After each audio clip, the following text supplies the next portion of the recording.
Where do you come from? Spain. Germany, D'où est-ce que vous venez? de l'Italie. Genève. C'est très romantique, hein? It's very lovely. Thank you.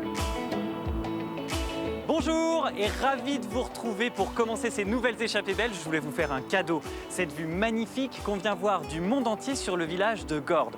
Alors je suis en plein cœur du Luberon, un coin de France absolument splendide qu'on va explorer ensemble de village en village. Le Luberon, c'est un massif préservé, un parc naturel régional où je m'attends à trouver tout ce qui fait la douceur de vivre du sud de la France. D'ailleurs, des gens riches et célèbres viennent ici depuis longtemps. Mais moi, ce sont les gens d'ici que je vais aller rencontrer, ceux qui perpétuent l'état d'esprit de ces petits villages. Et comme ils vivent dans une nature absolument exceptionnelle, ce dont nous sommes de plus en plus nombreux à rêver, eh bien j'ai hâte de voir comment leur environnement influe sur leur vie, sur leur travail et sur leur passion. Alors parez pour l'aventure, c'est parti!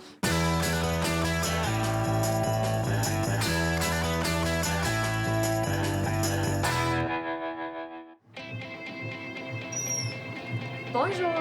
Dans le Luberon, on est philosophe Moi, j'aime bien quand je suis dans mon jardin, regarder chaque plante et puis voir qu'elles vont bien. et un peu chauvin. La tomate ici elle est plus sucrée, elle a beaucoup plus de saveur que dans le nord. Ce séchoir, ça nous appartient, ça nous appartient, ça nous appartient. C'est mon jardin secret, dirions-nous, voilà. Franchement, moi je pense qu'il devrait nous montrer un petit peu si c'est navigué. Hein, si c'est parisien, il devrait nous faire à l'avance. Ah ouais, vous le prenez comme ça? Bah je vais le faire. Dans le Luberon, on aime les surprises Là, il y a une piscine. Quand mon mari l'a creusée, il est tombé sur une chapelle romane. Ah bah, évidemment. Donc là voilà, le restaurant. Donc c'était un bunker militaire où il y avait le lancement des bombes nucléaires du plateau d'Albion. et les fruits gorgés de soleil. Voilà, ça c'est un melon qui est mûr. Quand vous allez le manger tellement rapidement que vous allez vite aller en acheter un autre. À la vie, à l'amour, à la Provence et au Luberon. Pour Ismaël Khalifa, Qu'est-ce que c'est beau! une échappée vraiment très belle. Et ça remonte! C'est des montagnes russes, ce village. Voir ça de ses propres yeux, c'est à couper le souffle. Même les photos que nous prenons sur nos téléphones ne rendent vraiment pas justice à la beauté des lieux. Le Luberon se visite de village en village. Par contre, faut connaître son chemin. Hein. Il faut connaître son chemin, mais je crois que c'est intéressant de se perdre. Ah aussi. oui. Bienvenue dans le Luberon!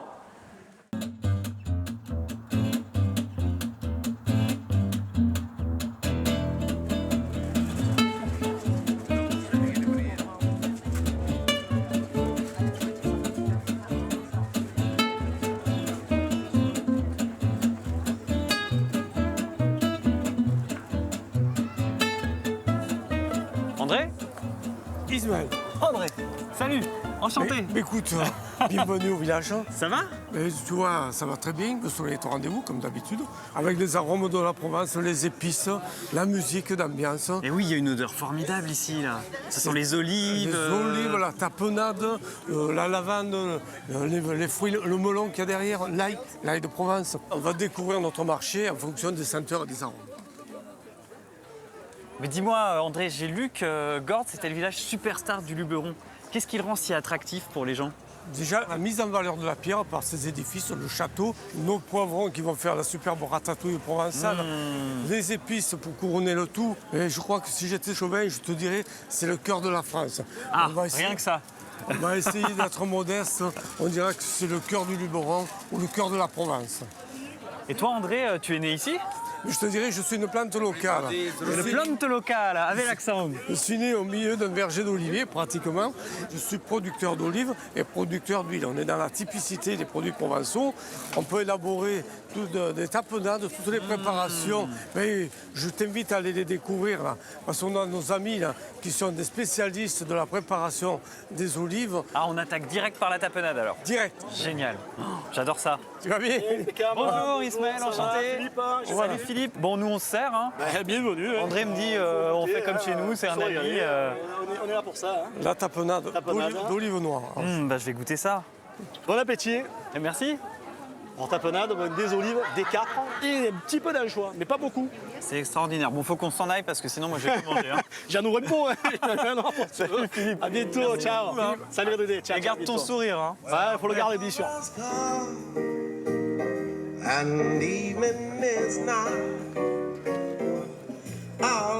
Mais ce côté village perché du Luberon, ça fait rêver quand même, hein. C'est quand même un village absolument magnifique. Même le château, là, il est Alors, le super. château, c'est un château qui est sur des bases médiévales, avec une partie qui a été pratiquement entièrement refait à l'époque de la Renaissance. Et évidemment, le petit cadran solaire, comme ça on voit qu'on est bien dans le sud. Toujours plein sud.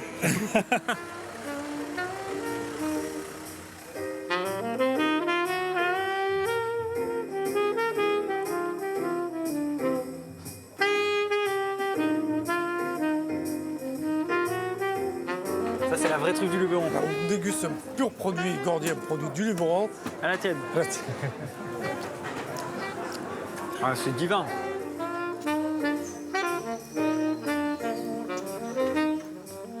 Et après, il y a toute l'histoire de la conception du village dans la pierre, tu vois. On va surtout le voir au niveau des ouvertures de portes. Chaque fois qu'on va avancer, on va voir les civilisations qui ont passé. On est sur une base du XIIe siècle. Tu as les vieilles pierres du XIIe siècle qui sont mangées, qui sont usées.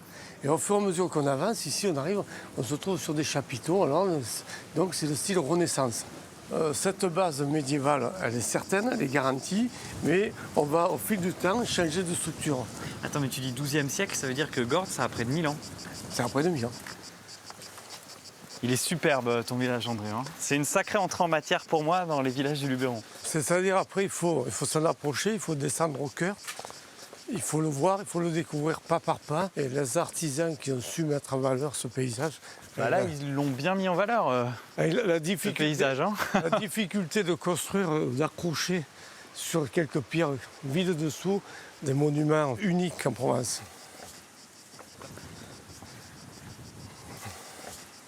Bah, quelle vue, André, c'est magnifique ici. Donc la continuité du village avec la plaine, le Luberon en fond de toile. Ah, le Luberon, c'est la montagne là-bas? Ça, c'est la partie la plus haute, c'est le Grand Luberon. Ah, ok, je savais pas que c'était une montagne qui donnait son nom. 1100 mètres d'altitude. Avec ses paysages accidentés, ses champs de lavande et ses villages posés sur des falaises, le Luberon est l'une des régions les plus visitées de France.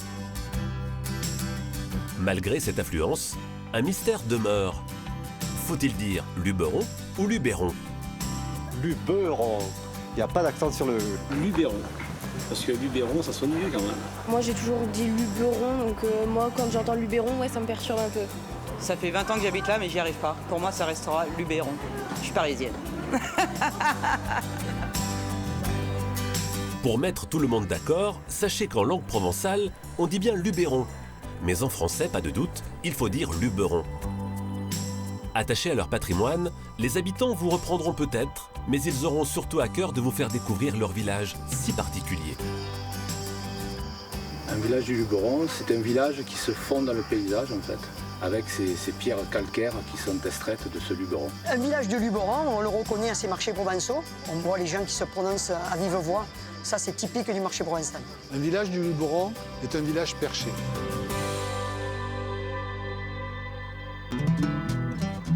Installé sur un massif montagneux, le Luberon est façonné par la roche calcaire. Depuis plusieurs millions d'années, les bâtisseurs de la région ont utilisé cette ressource locale pour créer un décor unique. Vêtus de pierre blanche, grisés par le temps, les villages se fondent dans le paysage. Passionné par cette matière naturelle, Stéphane restaure les monuments historiques. Son dernier chantier l'a mené en plein cœur du Luberon, au fort de Bioux, perché à 60 mètres de hauteur. C'est un ensemble bâti sur un éperon rocheux et qui a été occupé depuis le néolithique. Ça fait 4000 ans.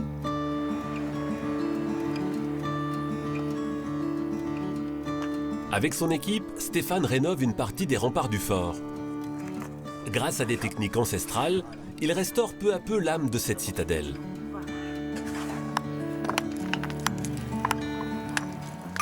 C'est très important parce que vous voyez, là, on prend des pierres en main. Ces pierres-là, elles ont 6 millions d'années, quoi, parce que l'époque burgundienne, c'est entre 6 et 20 millions d'années. Donc c'est sûr qu'il y a quand même toute une patine.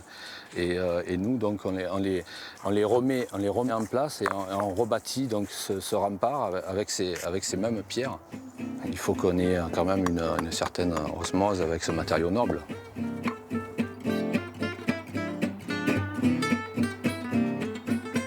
Dans le Luberon, chaque village se targue d'avoir le plus beau marché. Tous les vendredis matins, le rendez-vous est donné à Lourmarin. Les badauds viennent profiter des odeurs et couleurs de Provence. Pas de ratatouille aujourd'hui, que du poivron. À midi, tout est permis. Mais les touristes, on les reconnaît vite et ce sont les gens qui ne parlent pas comme nous. Pour Didier, cultivateur et forain depuis plus de 25 ans, pour reconnaître un marché provençal, il suffit de fermer les yeux. Vous trouvez des gens exceptionnels et rares, qui sont des méridionaux et ils ont tendance à parler un peu fort et à décrire beaucoup leurs produits avec rigueur et de vive voix. Ils exagèrent un peu. C'est très représentatif au Luberon et à notre Provence, ça. C'est magnifique, comme le vendeur. En été, près de 200 artisans exposent ici des produits du terroir. La tomate ici elle est plus sucrée, elle a beaucoup plus de saveur que dans le nord. Évidemment, une tomate ici, elle a la particularité d'avoir le goût de la Provence, donc de la chaleur, du sud, du soleil. C'est pour ça que les gens viennent chercher ce type de produit qui est en plein champ et spécial à notre Luberon. Perchés sur des éperons rocheux, les villages du nord Luberon dominent la vallée. Une situation qui était idéale au Moyen-Âge pour guetter l'envahisseur. Mais en temps de paix, à quoi bon monter, descendre, remonter, redescendre chaque jour pour rejoindre les champs? On va parler du déperchement. C'est un peu un mot qui n'existe pas. Vous pouvez chercher dans le dictionnaire, vous ne le trouverez pas. Ça a été inventé par des géographes pour expliquer la descente de la population d'un village qui était en hauteur, comme tous les villages de Nord-Luberon, jusque dans la plaine. À l'époque, à Oppède, tous les habitants ne sont pas d'accord pour déménager. Certains refusent d'abandonner leur village suspendu et s'opposent au déplacement de la mairie. Mais une nuit d'août 1909, tout bascule. Durant cette nuit d'orage, ceux d'en bas, ils se sont dit, mais ceux d'en haut, sûrement, ils ne gardent pas. Donc ceux d'en bas, sous l'orage, ont pris leur courage, sont montés doucement sous la pluie, ils ont tout chargé, et d'art, ils sont descendus en bas. Et le lendemain, ils se sont aperçus, ici, qu'il n'y avait plus de mairie. Après s'être fait voler la mairie, le village du Haut a été peu à peu déserté et rebaptisé Oppède-le-Vieux. Si certaines communes perchées sont ainsi tombées dans l'oubli, beaucoup ont depuis retrouvé de leur superbe grâce à leur décor d'exception.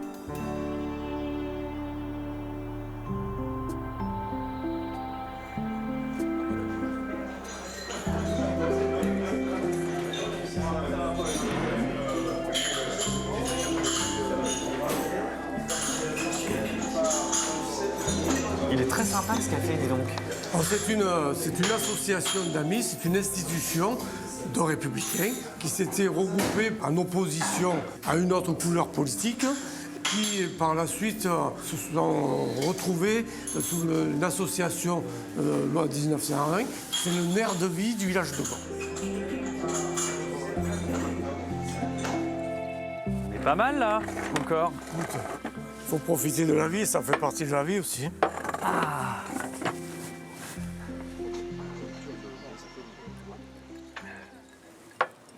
C'est du bien cette petite citronnade là. C'est-à-dire ça permet de se rafraîchir. Il est certain qu'un petit pacalo, ça nous revitalise pour la matinée. T'appelles ça un pacalo? Un pacalo, c'est une boisson qui est locale, c'est de la citronnade.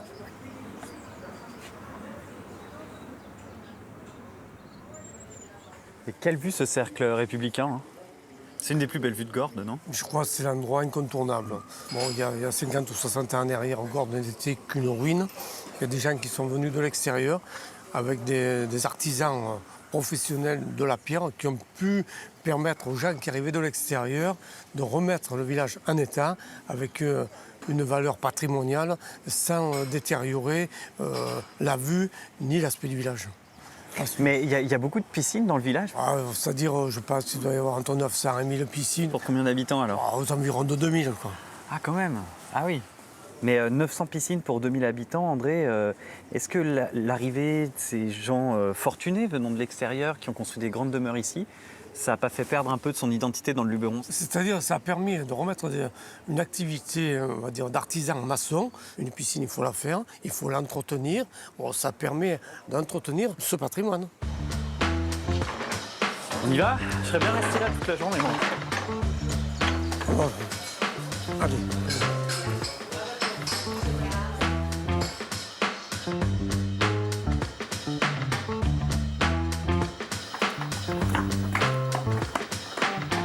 Donc là, on va directement se diriger vers les caves du palais Saint-Firmin. C'est les entrailles de Gordes. C'est les catacombes de Gordes, alors. Je vais te présenter Anne Morin, qui est l'heureuse propriétaire de ce magnifique lieu. Bonjour Ismaël. Un bisou? Ben oui, bien sûr. Un bisou piquant. Ouais. Qu'est-ce qu'on peut voir alors ici? Alors, il y a 61 caves déblayées sous l'ensemble de la maison et des jardins. C'est énorme. Voilà, oui. C'était la vie de ces villages. Donc, les habitations sont à la lumière et tout ce qui était activité économique, artisanale, agricole, ça se passait dessous. Donc, mon mari a découvert tout ça, mais vraisemblablement, sous Gordes, il y a la même chose.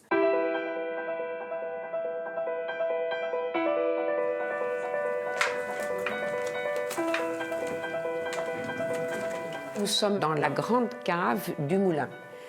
C'est là où se pressaient les olives, l'huile d'olive, et c'était la base. On mangeait du pain frotté à l'ail qu'on arrosait d'huile d'olive. C'était la base de la vie dans ces petits villages. Attention aux têtes. Ouais, faut pas être grand ici. Hein. Ici, c'était l'endroit où l'on stockait les olives. Et dans un moulin à huile, il faut toujours énormément d'eau. Et là, vous avez une cuve, une réserve naturelle de 6000 litres. Et donc, c'est de l'eau potable. Alors, si vous voulez, on remonte. Et puis, je vous emmène dans les jardins. On passe du noir à la lumière. Voilà. Ah, quelle vue! C'est vrai que c'est une vue qui change tout le temps. Toutes les heures de la journée, toutes les époques de l'année. C'est un peu comme la mer, on est fascinés. Ah, qu'est-ce que c'est beau. Quand nous avons récupéré la maison, ce qui est le jardin maintenant, c'était un éboulis de 17 maisons. C'est une vie de travail, cette maison. C'est une vie de travail, oui. Mon mari a passé 40 ans dans les caves et moi, j'ai passé 25 ans dans le jardin. Voilà.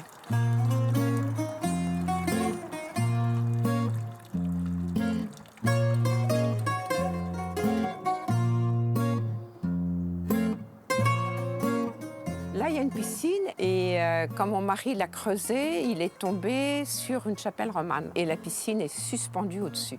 Ah bah, évidemment. Sous toutes les piscines se cache une chapelle romane. Voilà. Bon, André, ils sont aussi bien taillés que cela, tes oliviers, ou...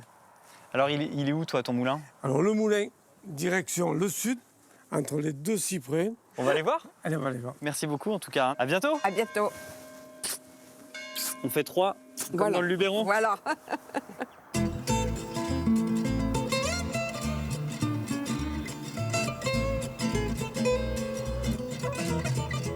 Et là, alors, qu'est-ce qu'on va faire à ton moulin? Alors, l'intérêt de la journée, c'est quand même... Il faut savoir que le projet du moulin daté du siècle dernier, c'est un arrière-grand-père qui s'appelait Eugène. On va récupérer un olivier qu'il avait déjà planté, on va le déplacer, on va le mettre devant le moulin, de façon à ce qu'il puisse aujourd'hui, d'en haut, s'il nous regarde, voir son olivier, regarder le moulin. Alors voilà ton moulin. Voilà, c'est arrivé au moulin, le moulin du Clos de Janon. C'est l'atelier de production, c'est la base de l'exploitation agricole. Aujourd'hui, on va planter Eugène.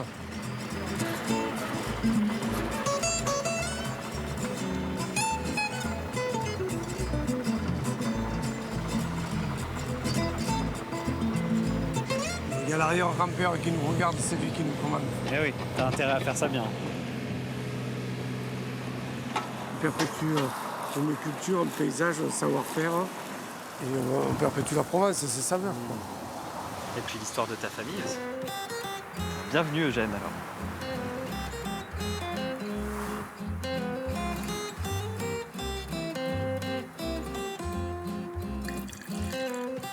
On va trinquer Cet olivier qu'on vient de planter, la tradition veut que l'olivier, on l'arrose avec de l'eau à la plantation, mais nous, on va l'arroser à notre façon. Elle est à la tienne, à la vie, à l'amour, à la Provence et au Luberon. Au Luberon, sans l'oublier, le Luberon. Ah non, faut pas oublier le Luberon, c'est l'essentiel.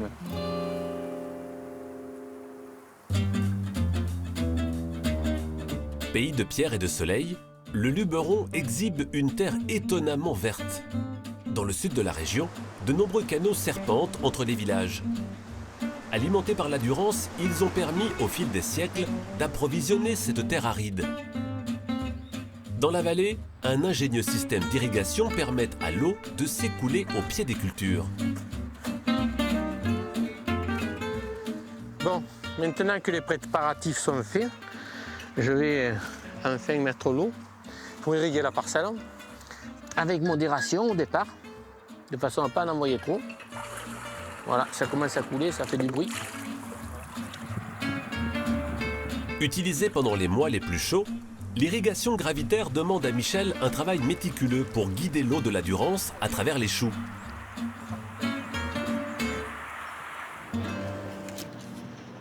Mon travail consiste à vérifier qu'il y ait une arrivée régulière à chaque rangée. Développée à l'époque napoléonienne, cette technique a profondément modifié le visage de la vallée. Ça fait 200 ans que ça fonctionne, donc visiblement ça ne fonctionne pas trop mal. Et s'il n'y avait pas ça, il n'y aurait pas tout l'écosystème qu'il y a, il n'y aurait pas les cultures qu'il y a, il n'y aurait pas du chou ici, il n'y aurait pas des melons, il y aurait de la vigne, il y aurait des tournesols, du blé peut-être. Parce que si on comptait que sur la pluie, ça ne suffirait pas. Précieuse et rare dans la région, l'eau a toujours été convoitée par les Luberonnais. Dans les villages, les sourciers étaient des personnalités respectées. Au fil des sécheresses, la tradition a perduré. Et encore aujourd'hui, les fermiers n'hésitent pas à faire appel aux chercheurs d'eau. Voilà, là c'est vide complètement. Là, il n'y a rien. Là, il n'y a rien du tout. Là. Expérimentée par les hommes depuis l'Antiquité, la sensibilité des sourciers n'a jamais été expliquée scientifiquement. Yves a lui découvert son don il y a près de 30 ans. Ça, c'est un pendule. Et là, ce pendule, c'est, pour ainsi dire, c'est le prolongement du corps. Ça permet de, quand c'est petit, là, la réaction, ça permet que ça amplifie la vibration qu'on ressent dans le corps. Mais là, le moment où je le fais, c'est comme peut-être une transe. Après quelques minutes de recherche, le pendule s'emballe.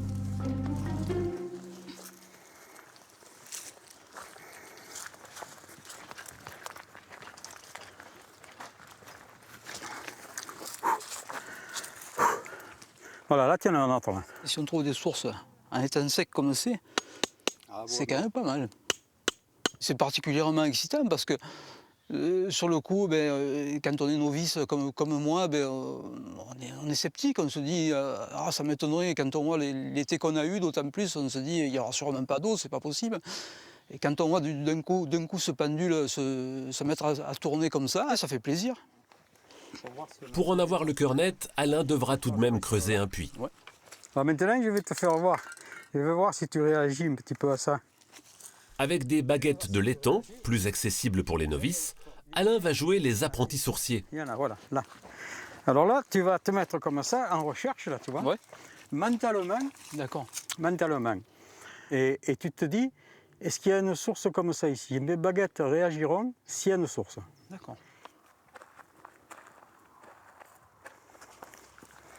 Voilà. Ça commence à croiser. Voilà, tu as vu l'effet que ça fait, ça? Ah oui. Et, maintenant, ouais. Et après, ça sort ouvre. C'est incroyable. Hein, c'est incroyable. Mais écoute, je ne savais pas que j'avais du fluide. Il faut avoir une sensibilité qui me dépasse un petit peu. Il y a des gens qui vont guérir, qui vont lever le feu, qui vont faire certaines choses de leurs mains. C'est peut-être un don, une sensibilité, voilà. Et le tout qui se travaille. Mais on n'est pas tous égaux devant ça.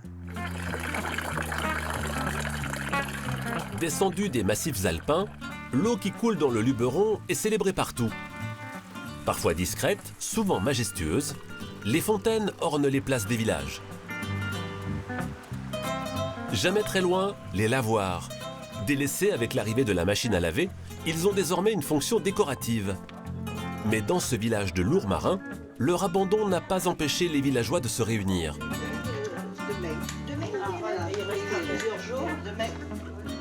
Plusieurs fois par semaine, depuis plus de 50 ans, Colette rejoint ses copines à l'étendoir public. Oh, les filles mais alors, je vois, mais vous avez fait la grosse lessive, toute. Arlette, toi aussi, tu es là, ça va? Bon. Oui, mais j'ai étendu oui. tes culottes. Ah, t'as étendu tes culottes aussi, hein, quand Non, même. non, C'est les miennes que t'as étendues. Ça, je vois que toi, ton linge, il est bien blanc, hein? Tu as des épingles, Lily? Ah oui, ça va, tu as tout ce qu'il faut. C'est beaucoup plus pratique.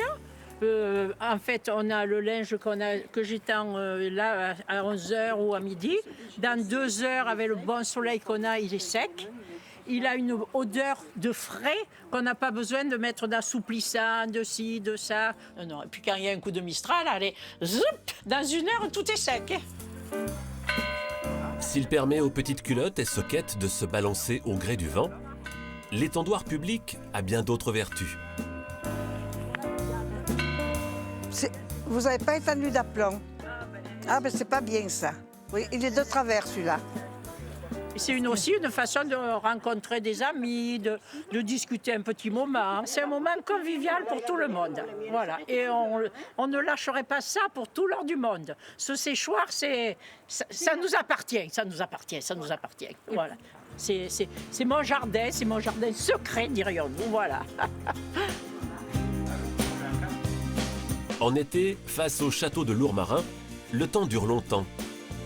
Et pour Colette et ses amis, sûrement plus d'1 million d'années.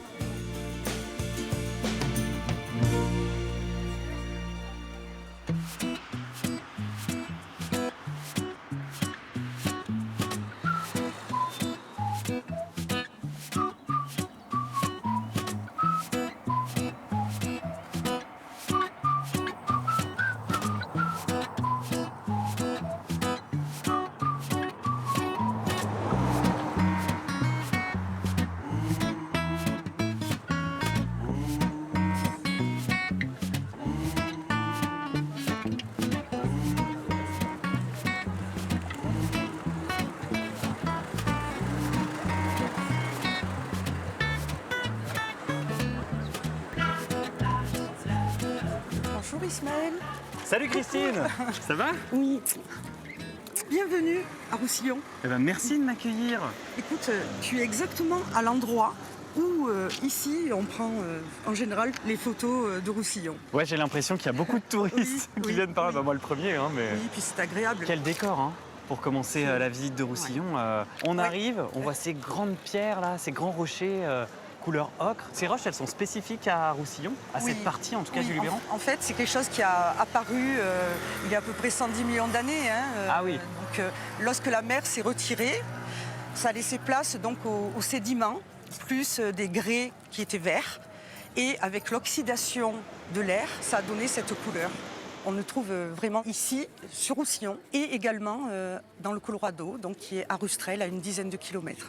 Le Colorado, carrément? Le Colorado provençal.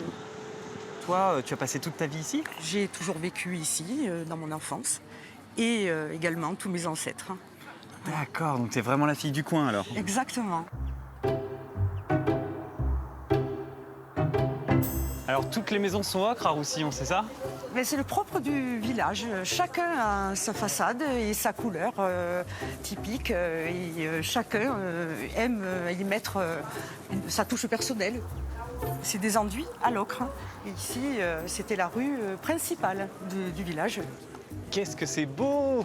Voilà, la place de la mairie avec le superbe clocher. Avec, regarde, cette façade du 18e qui est la mairie aujourd'hui. Et c'est quoi alors pour toi un village du Luberon? Qu'est-ce qu'on ne voit pas ailleurs? C'est déjà ce bien-être qu'on peut ressentir, déjà par les lieux, mais aussi l'atmosphère qu'on ressent. C'est vrai qu'on est bien là. C'est paisible.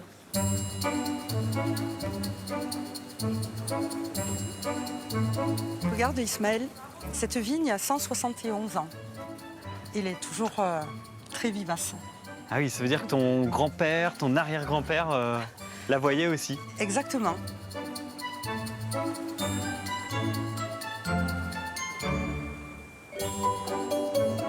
C'est pas beau, tout ça? Exceptionnel. Les paysages sont grandioses quand même. De ces heures-ci, tu écoutes le silence. Regarde comme c'est beau. Et tu sais, moi, quand j'étais petit, avec mes parents, on se disait, ça y est, on est en vacances, quand on commençait à croiser les petits toits en tuiles roses. Les tuiles romaines, comme oui. ça, de différentes teintes. Regarde, de partout, tu peux observer des ocres. Dans mon métier de céramiste, forcément, je les utilise.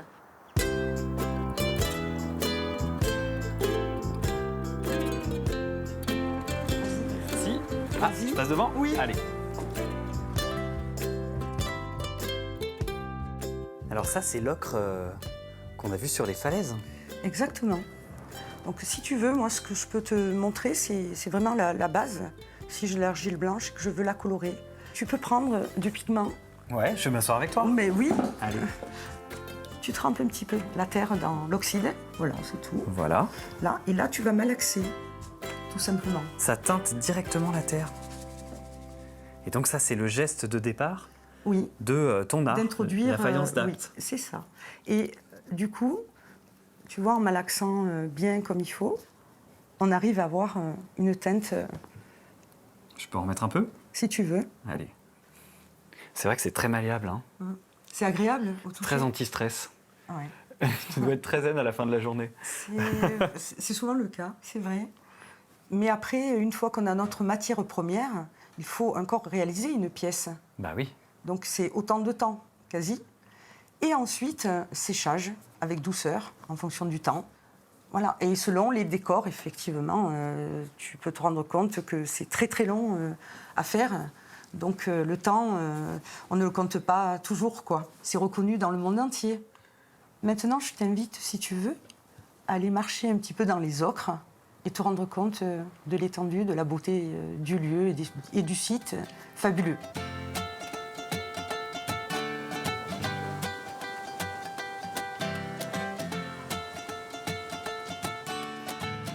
Mais là, j'ai pas de mots, moi. C'est magique. Mais c'est extraordinaire, ce site. C'est unique, ça. J'ai jamais vu un endroit comme ça en France. C'est mon jardin d'enfance et bien sûr, je suis éblouie. Hein. Chaque fois que je reviens, c'est quand même extraordinaire. Bah, c'est ce qui rend le village de Roussillon unique aussi. C'est typique. Ça y est, maintenant, je comprends pourquoi ce village du Luberon, il est unique. Ce que je te propose, c'est de continuer la balade. Ouais. Et je vais te faire encore une petite surprise. Ah, bah t'as compris que j'adorais les surprises, alors. Oui.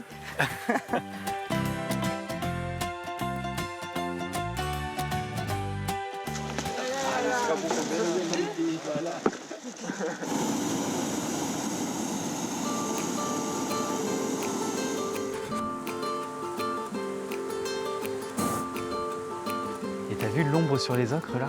C'est fabuleux!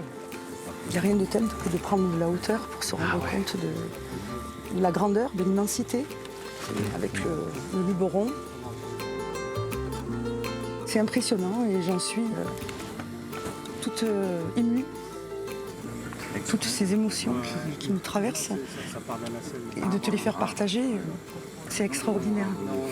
C'est cool, c'est chouette, merci beaucoup.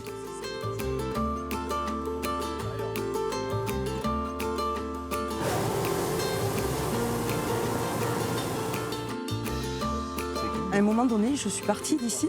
La vie m'a emmenée dans d'autres pays, dans d'autres lieux magnifiques, comme l'Amazonie, l'Afrique. Mais c'est vrai que j'ai eu du bonheur à revenir encore plus et de me rendre compte de la richesse de ce paysage, de bien vivre ici en Provence. Et aujourd'hui, je crois que je ne quitterai plus jamais.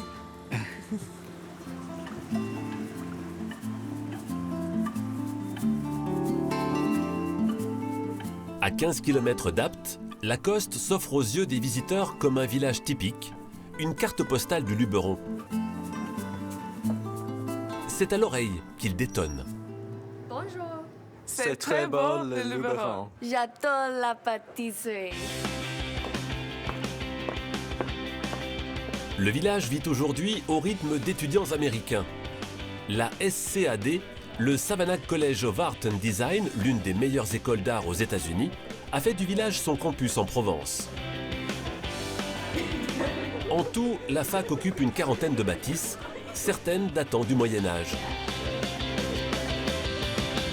On est vraiment au cœur du campus, où la plupart des bâtiments que vous voyez, d'ici jusqu'au château du Marquis de Sade, sont en fait les différents bâtiments qui composent le campus, aussi bien des salles de cours, des salles d'habitation, des salles de classe, une bibliothèque, une salle de gym, une cafétéria, donc tous les éléments qui composent un vrai campus universitaire.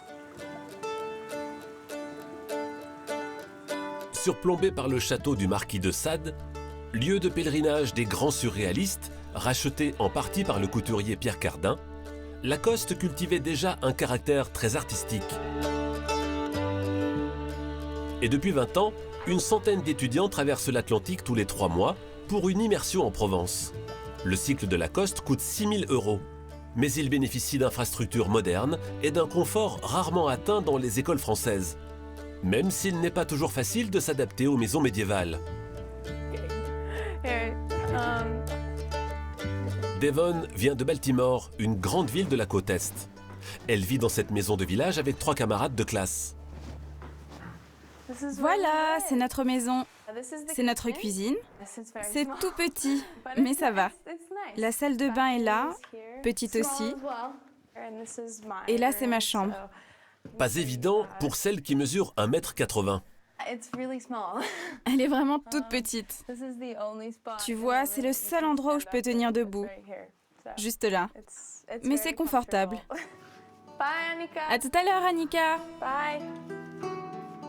Étudiante en architecture, je vais vous montrer notre bibliothèque. Devon éprouve un plaisir particulier à vivre et étudier entre ces murs plusieurs fois centenaires. C'est l'igloo. Nous, on appelle ça l'igloo. En fait, c'est un four médiéval. C'est là qu'on faisait cuire le pain pour tout le village. J'adore cet endroit. Je m'y installe pour faire mes devoirs ou simplement pour lire. Pour ces jeunes venus du Nouveau Monde, passer 3 mois à Lacoste est une expérience inoubliable. Je viens de Washington. Je pensais que c'était une ville ancienne. Et puis je suis venu ici, où l'histoire remonte tellement plus loin que les États-Unis. À Lacoste, tu sens le passé jusque dans les pierres. Il faut parfois se pincer pour y croire. Les étudiants sont prêts à tout essayer. Surtout s'il y a un bon selfie à prendre. C'est un incontournable du séjour à Lacoste. L'université possède ses propres ruches en bas du village. Je porte des abeilles. C'est trop cool, j'avais jamais fait ça avant. Mais l'immersion ne s'arrête pas aux frontières de Lacoste. Le Luberon recèle des trésors d'inspiration. L'excursion de la semaine mène ce groupe à Saint-Saturnin-les-Aptes, un autre village perché chargé d'histoire. Aujourd'hui, leur salle de classe. Ce village date du XIIIe siècle. Et là, tout en haut, ce sont les ruines d'un château du XIVe.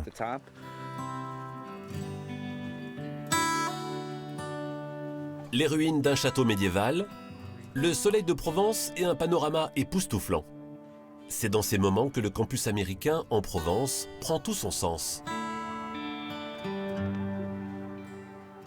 C'est un rêve éveillé. Même dans mes rêves les plus fous, je n'aurais jamais osé m'imaginer ici. Mais voilà, j'y suis. Il y a quelque chose dans l'air de Provence qui est si différent. Voir ça de ses propres yeux, c'est à couper le souffle. Même les photos que nous prenons sur nos téléphones ne rendent vraiment pas justice à la beauté des lieux. Ces jeunes artistes en puissance ont un trimestre pour coucher sur la toile le vent et la lumière du Luberon. Dans les traces de Cézanne, Van Gogh et tant d'autres.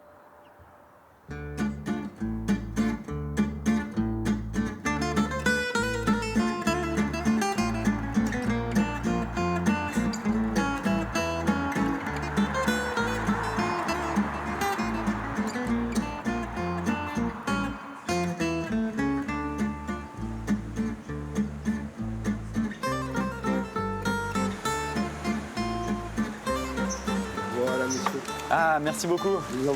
Très mignon le village. Cette rivière, ça donne un côté tellement doux au village.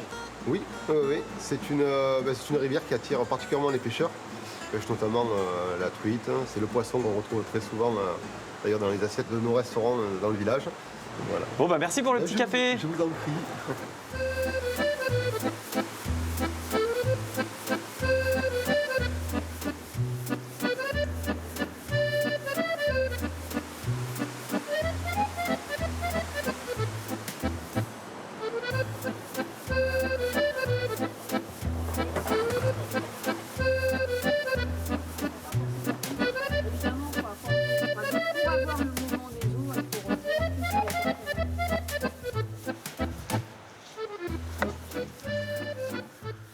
Salut Nicolas. Salut Ismaël. Ça va? Bah, très bien. La montée. Écoute, facile quand même. Hein, ça monte un petit peu, mais... Ça met un jambe pour la Ouais, c'est clair. Pas compliqué de te trouver. Hein. Le guide de pêche, chercher le guide de pêche. Il y a tout ce qu'il faut pour te reconnaître dans la foule. Ça attire du monde, dis donc, cet endroit. Ouais, on est sur la source de la rivière. C'est une des plus grosses du monde, la plus grosse d'Europe. C'est la plus grosse source d'Europe, ça? En termes de débit annuel. Il y a un peu un côté mystique. Pas savoir d'où l'eau vient et... Mais attends, comment ça, on ne sait pas d'où l'eau vient? Il n'y a personne qui allait explorer ou... Si, il y a eu beaucoup d'explorations de fait, mais quand elle est au plus bas, on accède à des poches d'eau qui ont peut-être 100, 200, 1000 ans, on ne sait pas au final. Et toi, ce lieu, tu l'aimes particulièrement? Tu viens souvent ici? Ouais, c'est ici que j'ai demandé mon épouse en mariage. Elle a dit oui? Oui. Ça va alors? Ça va maintenant.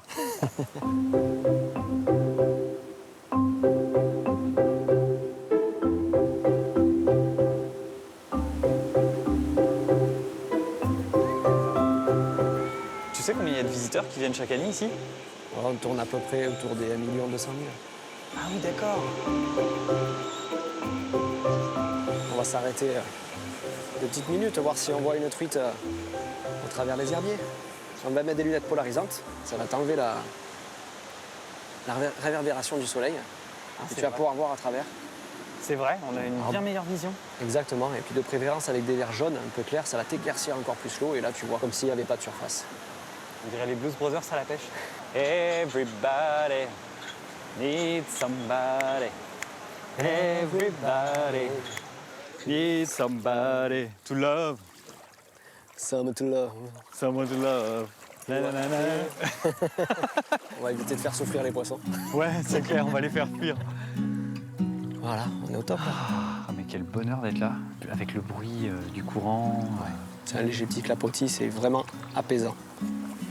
Et c'est quoi pour toi le bonheur du pêcheur à la mouche alors? Le bonheur du pêcheur à la mouche. Qu'est-ce qui te rend heureux quand t'es là? C'est alors déjà d'être, comme tu le dis, au bord de l'eau, avec le courant, voir les poissons. Plus que de les attraper, c'est de les voir. Rien que ça, les observer en train de se nourrir, essayer de comprendre, d'analyser. La pêche à la mouche est une forme d'art.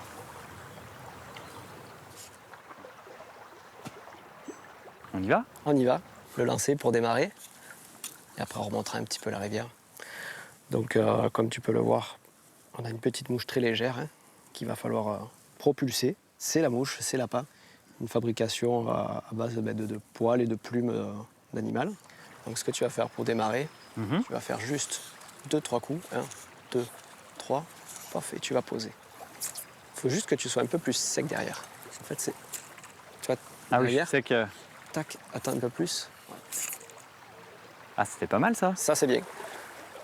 Voilà. Allez, tu repars. Un peu plus énergique derrière. Voilà.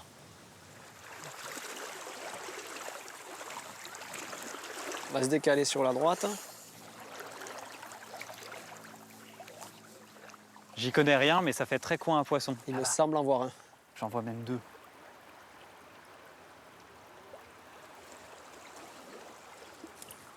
Hop, je l'ai loupé. Quel con alors. Pardon. En fait, c'est ça le plaisir que tu as. C'est de la traque après. Eh oui, c'est de la traque. Tu cherches. Puis c'est de marcher dans la rivière et d'être au cœur de cet élément, quoi. En tout cas, on n'a rien attrapé, Nico, mais moi j'ai passé un moment magnifique. Ouais.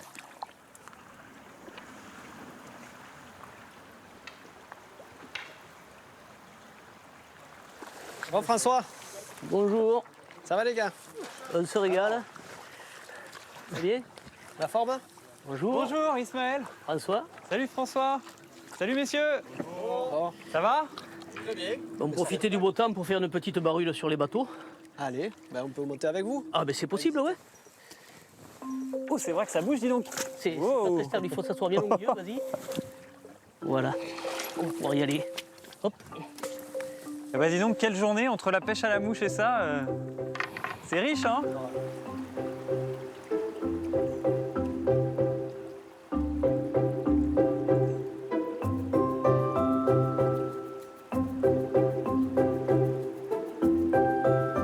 Elles sont agréables ces embarcations, ça bouge un peu mais on est bien. Hein.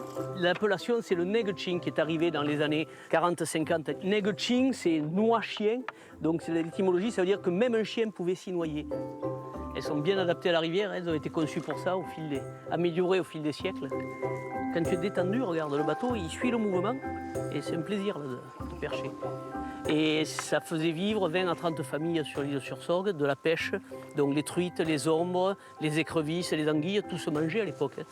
Et donc ils se sont ensuite, les pêcheurs, réunis en confrérie. En général, quand ils arrivent, c'est que c'est pas loin d'être l'heure de l'apéro. Ah oui. Il faut une belle brochette là. Franchement, moi je pense qu'ils devraient nous montrer un petit peu si c'est navigué. Hein? Si c'est parisien, ils devraient nous faire la valse. Oui. Mais moi j'ai pas peur, je reste là, au premier rang, on attend. Ah ouais, vous le prenez comme ça, bah je vais le faire. Allez, voilà, je relève le défi. Eh ben moi je l'accompagne, j'ai pas peur, je l'accompagne. Je me mets dans le bateau. Autant il se régale, Allez. Et là tu cales tes pieds, impeccable.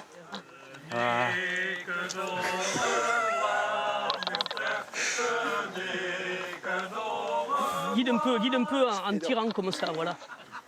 Voilà, dans ce sens-là, voilà. Dans ce sens-là que tu vas le redresser. Voilà, tu es inversé. Ça va? Voilà pourquoi il disait la valse, parce qu'on a tendance à tourner quand on a du mal. C'est pas évident.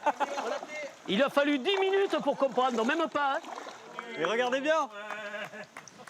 Tu sais, c'est toujours quand tu fais le malin que tu tombes après. Allez, on revient vous voir. Rien à dire. Et ben voilà. Rien à dire. Yeah, merci François, c'était cool. T'as été bon, t'as été très bon.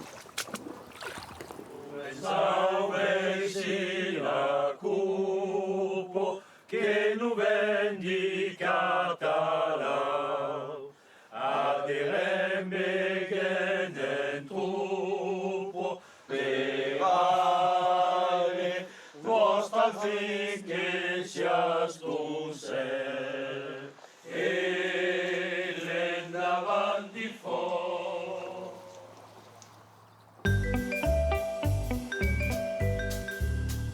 Gorgé de soleil toute l'année, le Luberon est depuis l'Antiquité une terre fruitière. Récolté tout l'été, le melon de Cavaillon est l'une des stars de la région.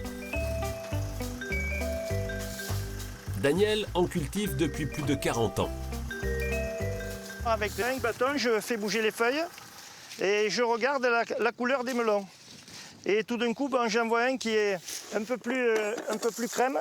Vous voyez, il a déjà l'aspect jaune. Voilà, ça c'est un melon qui est mûr. Le melon est lourd. Si le melon est lourd, c'est un signe de qualité aussi. Mais pour Daniel, tout vient de la terre. Un bon terroir fera forcément un bon melon. Le fait que nous soyons à 400 mètres d'altitude, le melon pousse beaucoup moins vite. Nous avons des nuits fraîches aussi.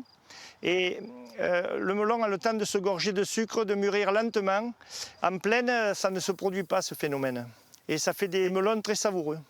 Quand vous allez le manger tellement rapidement que vous allez vite aller en acheter un autre. Produit estival, dans le Luberon, le melon peut aussi se manger en plein hiver. À Apt, les fruits récoltés dans les villages alentours se conservent toute l'année. Il suffit pour cela de les plonger dans du sucre. Alors, elles sont prêtes? Ouais, elles sont quasiment prêtes. On va regarder un petit peu ensemble. Elles sont vraiment pas loin. Hein. Ouais. Je pense qu'une petite demi-heure, on sera bon. Dans cette usine, 10 000 tonnes de fruits, comme ces clémentines corses, sont confies chaque année. La première étape consiste à les ébouillanter. Le but de piquer les clémentines en fait, c'est de savoir si les cellules sont suffisamment en fait ramollies. Si on ne blanchit pas suffisamment, la clémentine reste dure, la peau reste trop ferme et donc le sucre ne rentrera pas à l'intérieur du fruit. C'est vraiment un savoir-faire parce que le problème c'est que là il n'y a que l'humain en fait qui peut déterminer si à un moment donné on est arrivé à la bonne étape ou pas. L'histoire du fruit confit a commencé au XIVe siècle.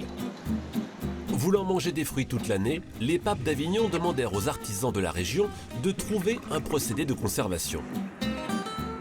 Vidés de leur eau, oranges, melons, cerises, clémentines furent ainsi confits de sucre. Jean-François est lui tombé dans le chaudron lorsqu'il était enfant. Sa mère et ses tantes travaillaient à l'usine. Alors, assez naturellement, il est devenu maître confiseur.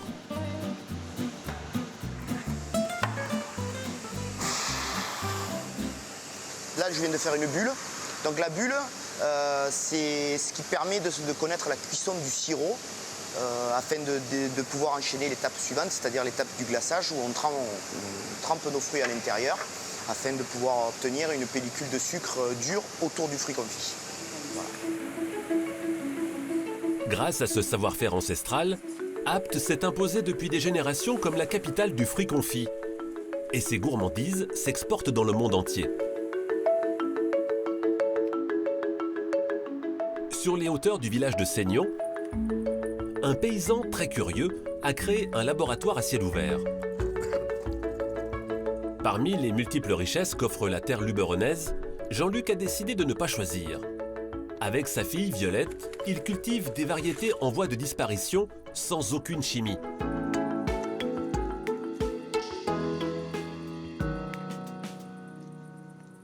Si j'étais un maraîcher avec tous les systèmes chimiques et tout, je mettrais... T'aurais des poivrons comme ça, les légumes auraient moins de goût, ils se conserveraient moins, et en plus ma terre elle serait polluée. Bon ben là les légumes ils sont plus petits, ils donnent quand même, et ils ont beaucoup de goût et je pollue pas ma terre. C'est impossible d'avoir un rapport intéressant si tu fais des grosses productions en fait, parce que tu dois planter énormément avec une proportion de pertes, et puis au moment de la plantation, c'est de l'usinage, quoi. Moi, j'aime bien quand je suis dans mon jardin, regarder chaque plante et puis voir qu'elles vont bien. Dans ce potager, plus de 80 espèces de tomates côtoient une dizaine de sortes de céréales ou une vingtaine de cucurbitacées. Si certains semblent sortis d'un conte de fées, la plupart sont juste des variétés oubliées. Pour préserver cette biodiversité, Jean-Luc s'attelle depuis plus de 30 ans à en conserver les graines.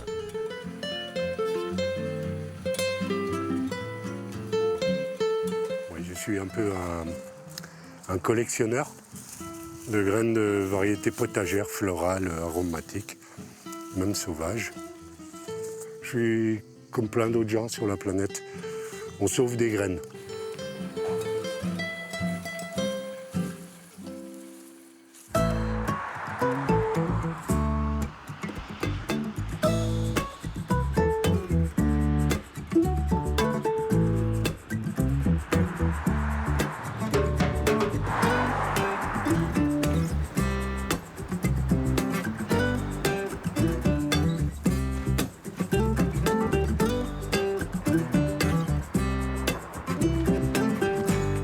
Nathalie? Oh Ismaël!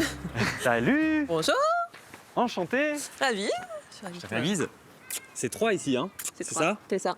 Mais quel bel endroit pour se rencontrer! Sous les cèdres de Beaugneux. Ouais, c'est un des marqueurs du village alors. Ouais. Et toi alors, tu es née dans ce village? Oui, je suis beaugnolaise d'origine, puisque ma famille est à Beaugneux depuis plusieurs générations. Et aujourd'hui, tu travailles dans la vigne, c'est ça? Oui, je suis vigneronne. Donc au domaine familial, que mes parents remontaient petit à petit depuis le début des années 70. Ben, c'est précisément pour ça que je suis venu te voir, pour la vigne, pour ce côté terroir viticole du Luberon. J'avais vraiment envie de découvrir ça ici. Le Luberon, c'est vraiment une terre de vin. Là où c'est Luberon est vraiment une une appellation qui mérite le détour.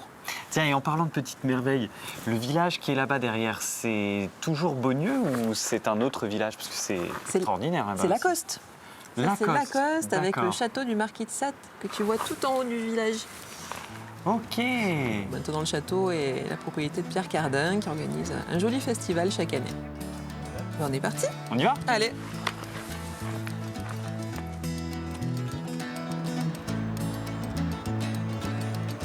Donc là, on arrive à la vieille église du village, parce que Beaunieu est un village qui a 2 églises. Pour combien d'habitants? 1500 habitants.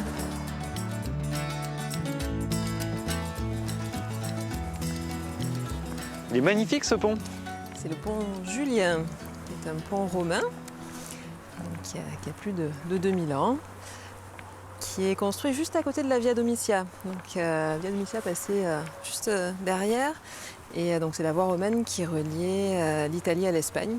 Donc ça montre bien que Beaunieu était vraiment habité déjà dès l'époque romaine.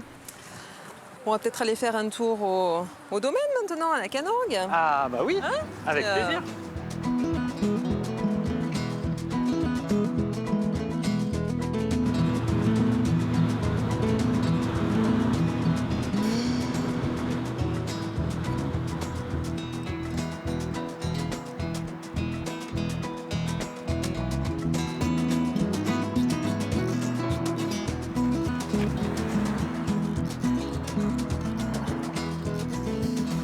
Voilà, donc là on arrive à la Canorgue. Ah.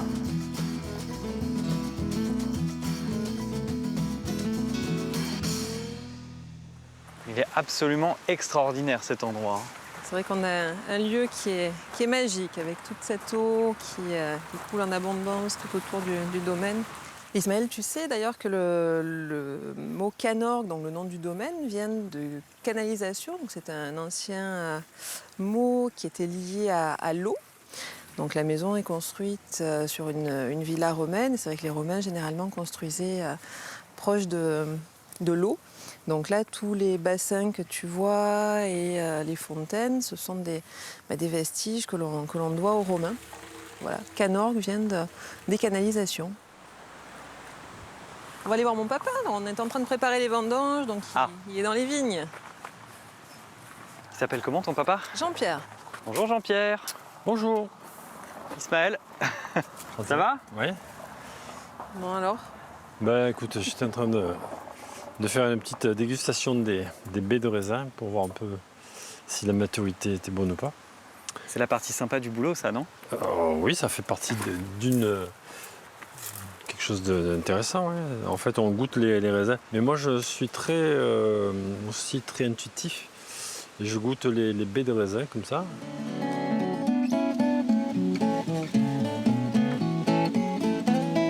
Bon, Jean-Pierre, moi je suis venu pour les vendanges. On commence à quelle heure demain?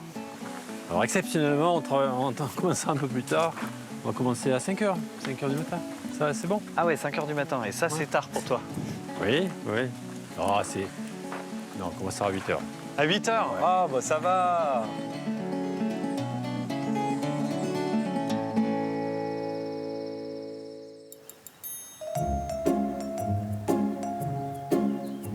Donc voilà, il n'y a plus qu'à. Donc bon courage à tous et puis on y va. Allez, c'est parti.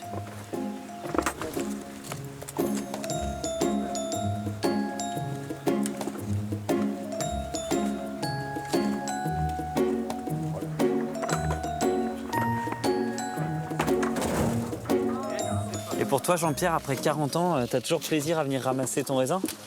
Oui, bien sûr. Ouais. Tu sais, c'est comment dire, l'aboutissement d'une année de soucis, de récolte, d'espoir de stress, aussi. d'espoir. Ouais. Tant qu'il y a de la vigne, il y a de l'espoir. Le Luberon, c'est une belle région touristique, mais c'est aussi une belle région viticole. Et c'est vrai qu'on a des terroirs qui sont vraiment des terroirs qui souffrent pas trop de la sécheresse, enfin, dans le nord Luberon notamment. Et je crois que ça aussi, c'est un avantage incontestable aujourd'hui. Ouais. Sous la protection du Luberon. Ah ouais. Bon, je crois qu'il faut qu'on avance parce qu'on est en train d'être attrapé là. Ouais, bah tu parles, tu parles. Je parle, ouais. Tu parles. Bien sûr, c'est moi qui parle. Regarde ces belles grappes. Alors, je reconnais que je parle beaucoup. Mais t'es pas mal non plus, hein, tu sais.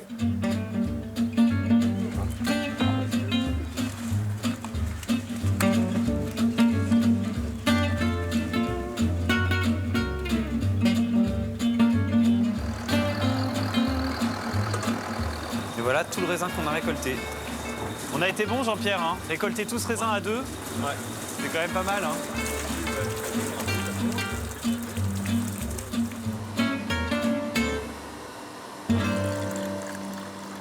Là, on est du coup sur le jus qui vient juste d'être pressé. Donc les raisins que vous avez récoltés ce matin sont en train d'être pressés. Donc là, c'est vraiment le premier jus qui est pas encore déposé, que l'on a mis donc, dans cette cuve et qui va tout doucement aller dans cette cuve de débourbage. Les impuretés vont, grâce au froid, tomber tout au fond de la cuve. Et on va avoir un jus parfaitement clair demain matin que l'on va séparer et envoyer dans la cuve de fermentation de blanc. Donc si je comprends bien, une fois qu'il est dans cette cuve, on va pouvoir commencer la vinification. Voilà. C'est ça. Alors goûtons, hein. C'est du jus de raisin, là, tout simplement. Si j'avais craché comme ça devant mes parents, moi je me serais... On sent qu'il faire prendre. Bon, on a commencé tôt ce matin, donc c'est vrai. Peut-être aller déjeuner. Faire une petite pause. Le meilleur moment de la journée.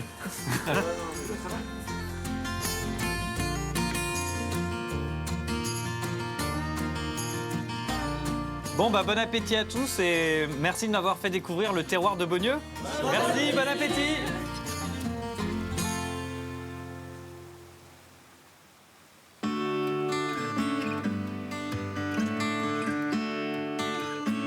Outre le soleil et la convivialité, les terrasses des cafés du Luberon ont un point commun.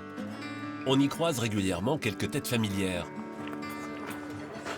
Bonjour Michel. Aurélio. Comment ça va? Ça, c'est une surprise. Merci, ça fait plaisir de te voir. Comme de nombreux artistes, le comédien Michel Leb a trouvé refuge dans un de ces villages perchés du Luberon, tout en poursuivant sa carrière.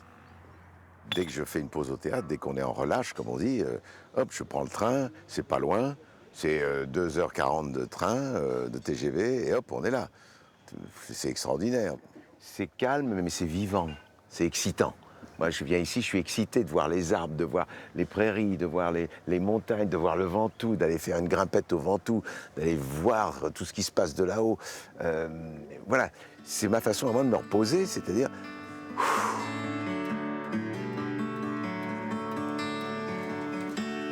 Ce grand bol d'air devenu son quotidien, Michel le doit à un hasard de la vie. La rencontre d'un ami qui, un beau jour, l'emmène sur les hauteurs du village d'Opède. Voilà, c'est le plus bel endroit du monde. Cette chapelle, la première fois, je suis tombé fou amoureux. Comme on tombe amoureux d'une femme, je suis tombé amoureux. Coup de foudre, voilà. Donc là, c'est mon ami Michel Loeb qui m'a dit, voilà, il faut restaurer ça. Il faut trouver des moyens, les fonds pour le restaurer. Alors voilà, on a restauré. À l'époque, il y a 25 ans, Notre-Dame d'Alidon est à l'abandon. Avec une association locale... Bonjour Annie. Bonjour Michel. Ça va bien? Ça va très bien. Alors, le comédien relève le défi. Il invite ses amis chanteurs et musiciens et monte ici un festival dont les bénéfices servent à la renaissance de ce bijou oublié. on se croirait à l'Olympia, là, avec le... ou au théâtre. Ce coup de foudre, Michel Leb l'a prolongé en se mariant dans la chapelle et en s'installant ici, au cœur du parc naturel, mais toujours à portée de vue. Alors voilà, ça c'est la vieille bergerie que j'ai retapée. Et puis, je me suis arrangé pour qu'elle soit pile poil en face de l'église Notre-Dame d'Alidon, ici à Opède. C'est pas un petit mot de dire que c'est un paradis.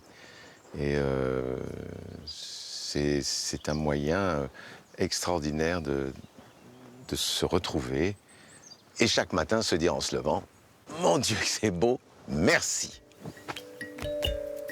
Depuis longtemps, le charme discret du Luberon attire célébrités et grandes fortunes. L'immobilier a explosé. Pas toujours évident de maintenir un équilibre entre ces splendides propriétés à plusieurs millions d'euros et la vie de village. À Villars, une commune de 800 âmes, une institution a bien failli disparaître. Le bar des amis, qui siège au cœur du village.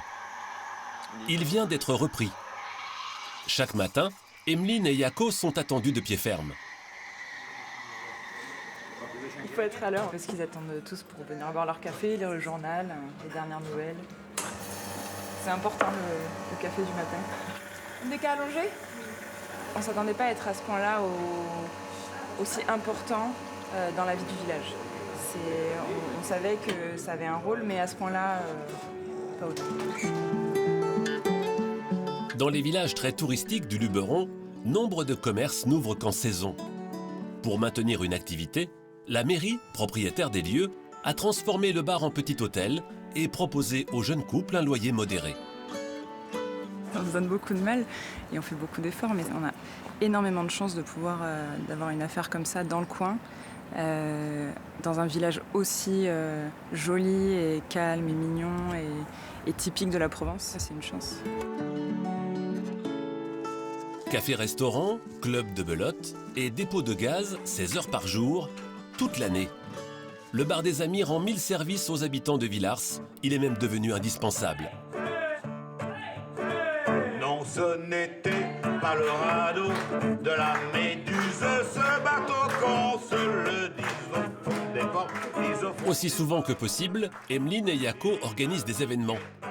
Ce soir, Jean-Marc, un voisin menuisier, est venu avec sa guitare et les chansons de Brassens. On y est bien, on y est accueillis et c'est important surtout pour le village parce que c'était un village qui était triste sans eux et qui revit vraiment. Il y a des villages où l'hiver, il n'y a rien, c'est triste. Ici, ben voilà, le jeudi soir, on sait qu'on a la belote.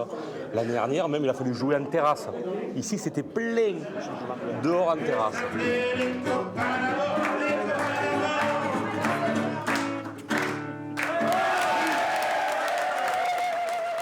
Ça fait chaud au cœur, hein, parce que c'est beaucoup d'habitués qui viennent souvent, donc c'est toujours un moment très convivial et très agréable de passer des soirées avec eux. Ouais. Avec le bar des amis, le village a peut-être retrouvé son bien le plus précieux, la chaleur humaine.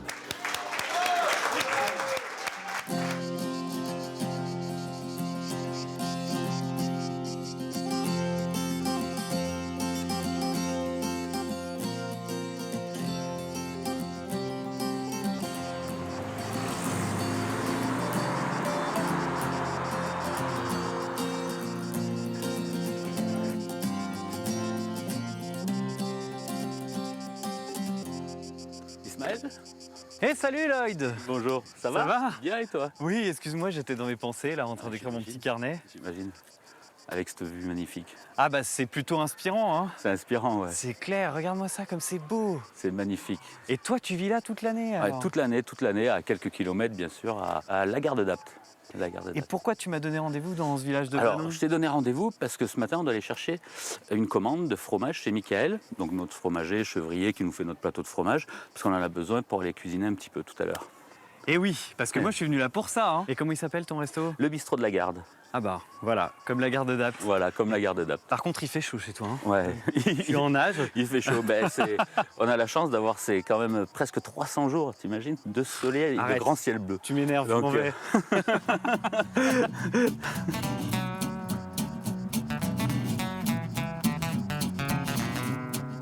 Bonjour messieurs, dames. Bonjour. Ça va? Oui. Il fait bon chez vous, hein?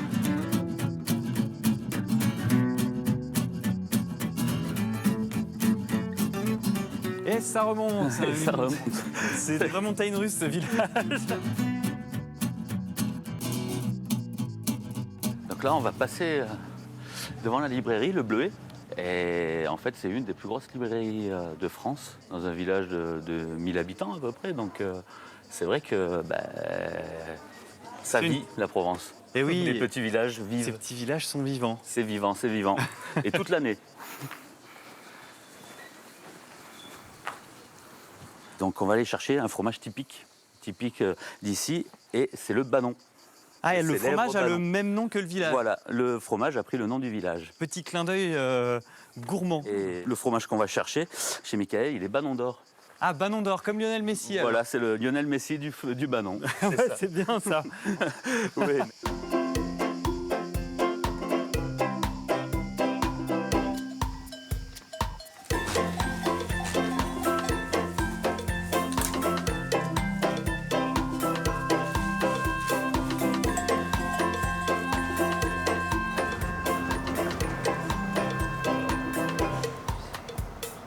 Ben voilà, on arrive à la fromagerie, on va aller voir Michael. On a passé la commande hier soir, donc ça devrait être prêt, s'il a bien travaillé ce matin. Tu crois qu'il a bien travaillé? Ouais, en général, ils sont à l'heure, hein, ces gens-là. Eh, bonjour. Bonjour Michael. Ça va? Bien, et toi? Bonjour Michael, Ismaël, enchanté. Enchanté. Oh là là. Donc voilà, le beau plateau. Je t'ai préparé ta commande. Bon, ben nickel, il y a tout. Mais La c'est tome. magnifique ça. Et oui, c'est Banon AOP, donc c'est la seule appellation d'origine protégée en Provence. Et c'est une grande particularité, c'est un fromage qui, pour le conserver en hiver, il les emballait dans des feuilles de châtaignier. Donc des feuilles de l'automne qui sont brunes. On les ramasse, nous on les conserve toute l'année maintenant. Mais il les emballait, ça leur permettait d'avoir du fromage tout l'hiver. Et ce que je trouve magnifique, c'est que là, on est vraiment face à face avec le terroir, quoi. Voilà, La feuille de châtaignier qui vient des petites forêts d'ici. C'est rassurant en fait. Ouais. C'est rassurant, tout simplement. On sent c'est de la confiance, c'est rassurant.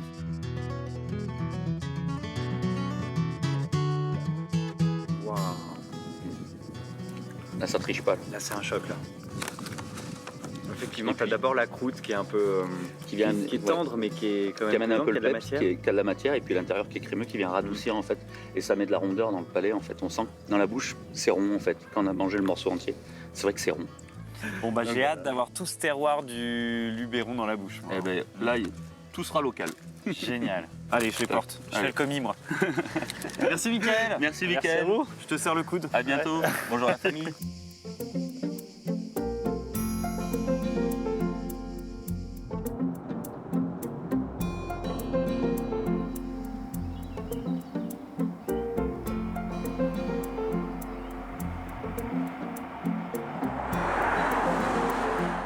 Donc voilà, là, on arrive dans le village de la Garde d'Acte. Donc la chapelle, l'auberge, 2 maisons. Mais il est où le village, là? Parce qu'il n'y a pas de maison, il y a... On vient de le passer. C'était Voilà. c'était juste les 3 maisons qu'on a C'était les croisées, 3 là. maisons qu'on vient de passer, c'est le village. Et il est loin, le resto du bourg? Eh ben là, on arrive Ah oui, au d'accord. restaurant. On a fait 400 mètres. 400 mètres, 500 mètres du bourg. Et, C'est dingue. Ah oui, il faut pas oublier les fromages, hein. il ne faut pas oublier les fromages. Là. Donc là, voilà, le restaurant. Donc, qu'est-ce qu'il y avait avant ici? Eh ben, c'était un bunker, un bunker militaire où il y avait le lancement des bombes nucléaires du plateau d'Albion. Un bunker militaire? Un bunker, c'est ça. Donc si on enlève les pierres sur une partie du bâtiment, toute la première partie du bâtiment qu'on voit, si on enlève les pierres dessous, donc on a le béton armé du bunker militaire. Et derrière la lavande, sous les cailloux, il y avait la porte du lanceur. T'as aucun moyen d'aller voir? On peut pas. Ah, c'est dommage ça. On peut pas. L'exploration secrète, les Mais lieux c'est vrai que ça cachés. donnerait envie d'aller se dire, il n'y a pas des tunnels, il n'y a pas des... Eh oui. Mais voilà, c'est ça en se met fait. tout de suite à s'imaginer plein toute d'histoires. une histoire, on pourrait même faire une histoire. Là, t'as la petite terrasse. Voilà. C'est agréable. Ah, c'est joli ici. Ouais, c'est 9 ans de travail pour arriver à tout ça. C'est du boulot. Donc, moi, je suis pas arrivé quand c'était comme ça. Je suis arrivé quand c'était comme ça. Il y a un lanceur comme Voilà. ça. Bon, sans le missile, évidemment, maintenant. Sans le missile maintenant, heureusement. Hein, c'est pas plus mal. Histoire. Bon, on attaque? Allez, on y va. J'ai envie de les goûter, moi, ces petits Allez, fromages. Ces petits fromages. Qu'on a des si beaux produits, c'est tout ça, en fait, c'est ce qui nous inspire. Et la gastronomie, c'est ça. C'est de prendre tout du brut. De toute façon, c'est de prendre tout du brut et de le transformer.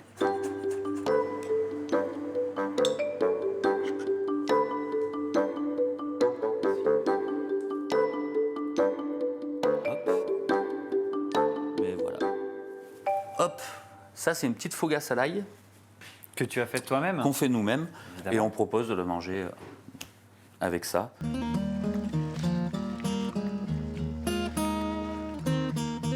Salut Laetitia. Bonjour. Enchanté.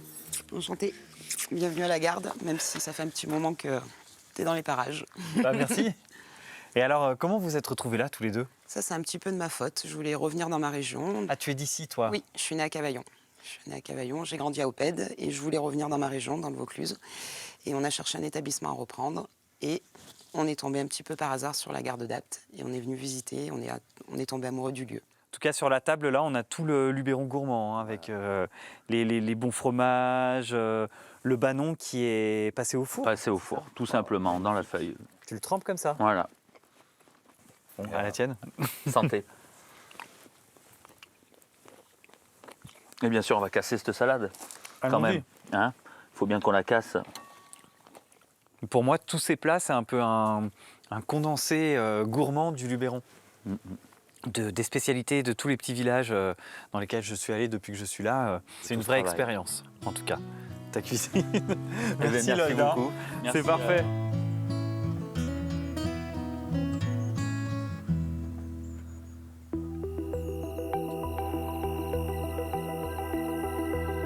Quand le soleil se couche sur la région, quelques villages tutoient les étoiles.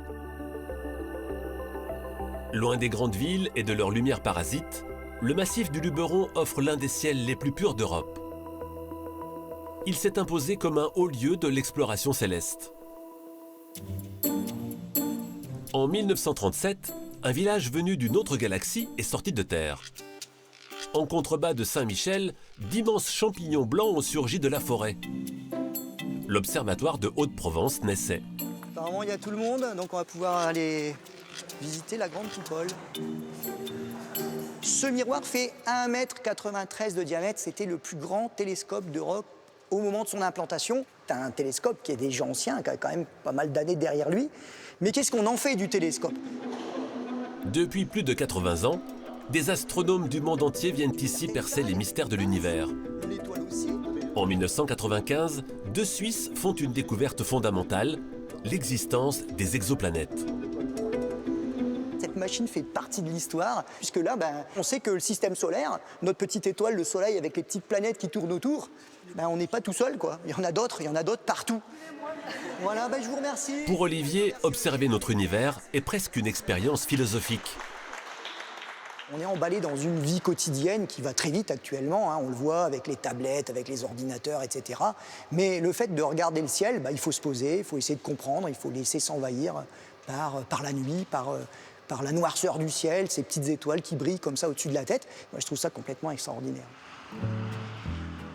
L'implantation de l'observatoire a définitivement embarqué Saint-Michel dans l'aventure spatiale. Les habitants ont joué le jeu jusqu'à rebaptiser leurs restaurants, leurs hôtels et même leurs ruelles. Pourtant, rien ne prédestinait ce petit village à devenir un centre de recherche international. Bonjour Marie-Josée, comment ça va? Quelle surprise! C'est vrai, c'est bien agréable. Les anciens se souviennent bien de l'engouement suscité. C'est assez curieux. C'était épique. Oui, et il y a tellement d'histoires, tellement d'anecdotes à citer dans cette évolution. Marie-Josée et Aimé ont tous les deux fait carrière à l'observatoire. D'abord mécanicien, lui est devenu ingénieur. Elle était bibliothécaire. Moi, je m'en souviens comme d'un moment vraiment extrêmement humain. Je peux dire que le monde entier est passé à la maison. Moi, j'invitais beaucoup les astronomes étrangers. Donc, mes enfants ont eu l'habitude de voir des étrangers à la maison très souvent, d'entendre parler anglais, etc. On ne peut qu'être fier de cette situation parce que, disons, cela a fait connaître Saint-Michel, qu'on appelle quelquefois maintenant le village des étoiles, non seulement dans toute la France, mais dans le monde entier. À 40 km de là, un autre site bénéficie d'une vue imprenable sur la voûte céleste. À la gare de d'Apt, plus haute commune du Vaucluse, l'observatoire Sirène est posé sur un paysage lunaire. Chaque soir, Solange accueille des visiteurs pour une balade dans les étoiles. On va passer aux choses sérieuses. Qu'est-ce que c'est que tous ces points lumineux que l'on voit au-dessus de notre tête? C'est toi. Bravo. Alors, si vous regardez au zénith au-dessus de notre tête, les points lumineux scintillent un petit peu. Si vous regardez proche de l'horizon, ils scintillent beaucoup plus. La quantité d'air à traverser pour arriver jusqu'à nous est bien plus importante, donc le scintillement est plus important. Donc, ce que vous apercevez là, en contrebas, c'est ce que l'on appelle notre grande allée des télescopes contrôlés à distance. La plupart des coupoles du plateau sont louées par des amateurs d'astronomie. Chaque nuit, ils peuvent ainsi contempler la Voie lactée depuis chez eux. On a un Marseillais, quelqu'un qui est en Savoie, quelqu'un qui est à Lyon, et on a des Belges aussi. Sur place, les apprentis astronomes entament à leur tour leur conquête spatiale. Bien, on va passer au télescope. Ouais. Voilà, ça y est, je l'ai mis en route. Ça veut dire que le télescope tourne en ce moment à la même vitesse que la Terre, en fait, hein, on s'inverse. Il est en vitesse de suivi. Alors, il y a plusieurs choses. Vous l'avez ou pas? Ah, vous êtes pas dans le... Vous êtes trop près, trop loin, vous n'êtes pas dans l'axe. Allez-y. Soudain, la Lune apparaît. Durant de longues minutes, les participants vont ainsi observer Jupiter et Saturne.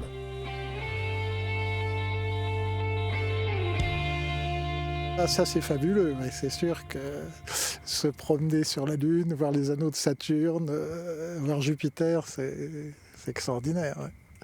C'était vraiment sympa, on a pu observer Jupiter, même observer la Lune, les cratères, c'est vraiment c'est assez incroyable comme expérience, je conseille. Au-dessus des villages du Luberon, un ballet majestueux se joue chaque soir. Encore préservés de la pollution lumineuse, Orion, Cassiopée ou Pégase dansent ici sous le regard des curieux.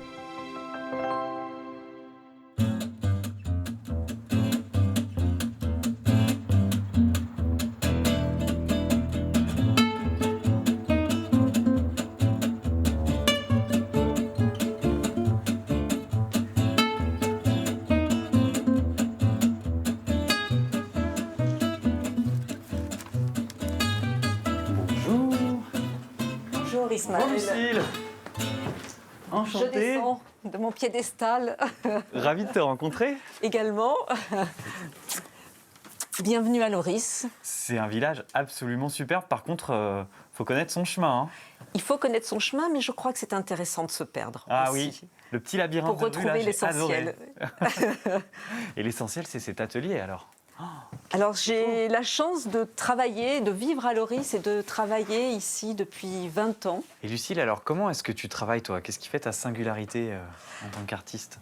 Alors la singularité de mon écriture plastique en termes de technique, c'est déjà cette technique mixte autour du dessin, de la gravure, de la peinture à l'huile, des pigments, et qui crée une écriture plastique singulière qui est reconnaissable et identifiable. On ne me connaît pas forcément, mais on reconnaît mon travail.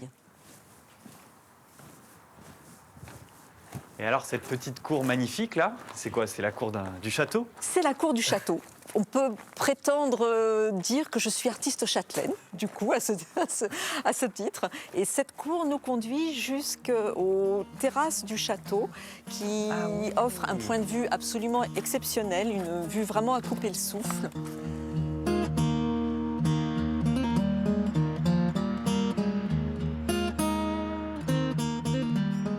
Et ce jardin, sur la première terrasse, a le label Jardin Remarquable. C'est un jardin blanc qui produit uniquement des variétés et des espèces à fleurs blanches. Voilà, Ismaël, si tu veux, on va pouvoir découvrir encore un autre jardin exceptionnel. C'est le jardin des plantes tinctoriales. Les plantes tinctoriales servent à fabriquer la couleur, la teinture végétale.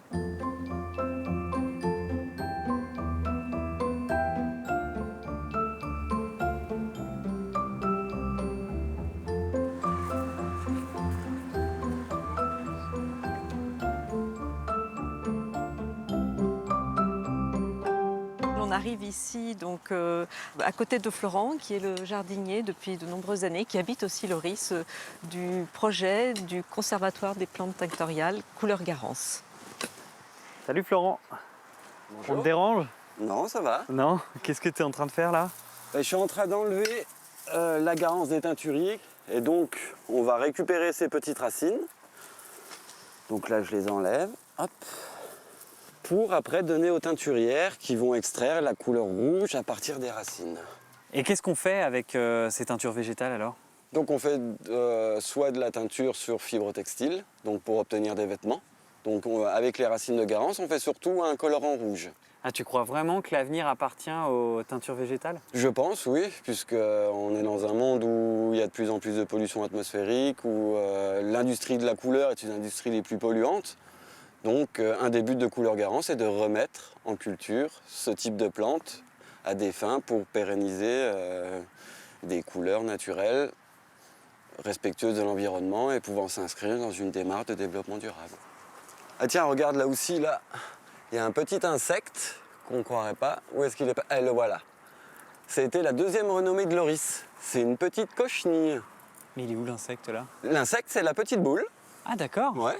Et donc, au XVIIIe siècle, les villageois de Loris venaient récolter ces insectes parasites et ça allait se faire traiter dans le vieux village de Loris, dans ce qu'on appelle une vermillonnaire. Mais attends, avec ça, avec ce petit insecte, on faisait des teintes de couleurs? C'est ça, on obtenait le rouge vermillon.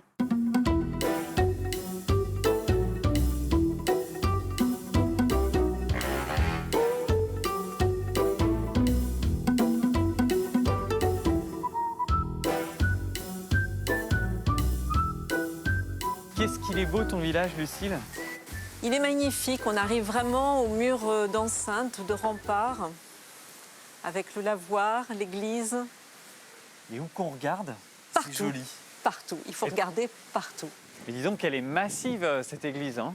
Effectivement, elle est sur le rempart en fait, du village, et quand on la regarde de ce côté-ci, on n'imagine pas quelle peut être sa façade de l'autre côté, sur la place de l'église. La façade est très différente? Très, très différente. Ah oui, effectivement, ça n'a rien à voir. Mais les remparts datent de quand? Alors, les remparts, je crois que c'est Moyen-Âge. Et il y avait une ancienne église et celle-ci a été reconstruite vers la Renaissance ou un petit peu après. Et alors, qu'est-ce qu'ils viennent chercher, les gens, au XXIe siècle, les nouveaux arrivants du XXIe siècle? Du calme, de la quiétude, un savoir-vivre paisible, sans être trop loin non plus des grandes villes. Aix-en-Provence, Avignon, Cavaillon se situent à 30-35 km. Donc on peut poursuivre une activité professionnelle dans des grandes villes et décider de vivre au calme sans parcourir trop de distance. C'est vrai que ça fait très envie. Oh, celle-là. Ah, ma cousine, je suis bien aise de te revoir. Oh si, très cher ami, perpétuel, cela veut dire perpétuel pour toute la famille. Et je suis dispensé de toutes les corvées. Nous rentrons et tu ne sors plus. Et pourquoi je ne sors plus? Parce que ton père est maire. Ah, moi, ma mère, elle est mère. Et moi, je suis mère.